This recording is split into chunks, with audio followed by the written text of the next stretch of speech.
the special forces have not been engaged in a battle from the day one. So for the last almost 12 months, the special forces are still waiting in their place. They have not been damaged. Only commanders that are immediately replaceable have been assassinated. Secondly, the naval force has not been touched, and the missile force has been hit, but only the warehouses that are above the ground. Anything that under the ground and the long-range missiles that are on the borders between Syria and Israel have not been destroyed.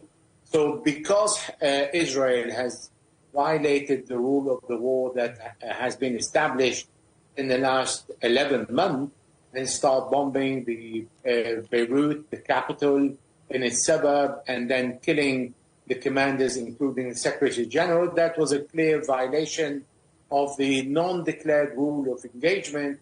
And I think Hezbollah will do exactly the same by starting retaliating against Israel without any rule. Earlier, the supreme leader of Iran says Nasrallah's death will not go unavenged. And how likely is it now that other regional actors may step in? Iran doesn't need to step in because it indicates any direct intervention will indicate the weakness of Hezbollah. And I think Hezbollah has not started the war yet.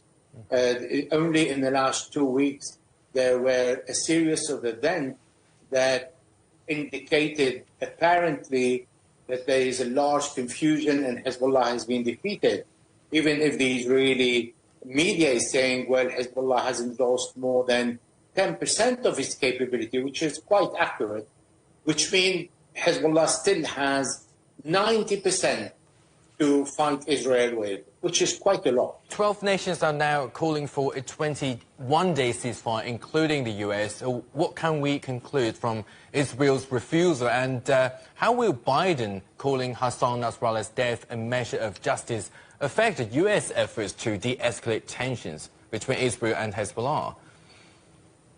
We haven't seen any sign that match what the Americans are saying and what they are doing since the beginning of the war in Gaza. They said they want to stop the war, but they continue supplying Israel up to 50,000 tons of explosive. They've added the financial support to Israel. They refilled their interception missiles. There are 2,000 Delta forces in Israel, 5 to 6 highly experienced generals, the intelligence support that Israel is enjoying from being part of the U.S. Central Command, CENTCOM, and the interception of all the missiles and drones that come from either Yemen or Iraq. The Americans are saying we don't want the Israelis to go to Rafah, and Israel went to Rafah. The Americans are saying we don't want another war and don't bomb Beirut. The Israelis bombed Beirut and killed commanders, and this is when everything started. The Americans said we don't know what's happening, but then they said we have been informed and it's good that Nasrallah was killed and we're ready to defend Israel. So between the acts and the words, there is a huge difference.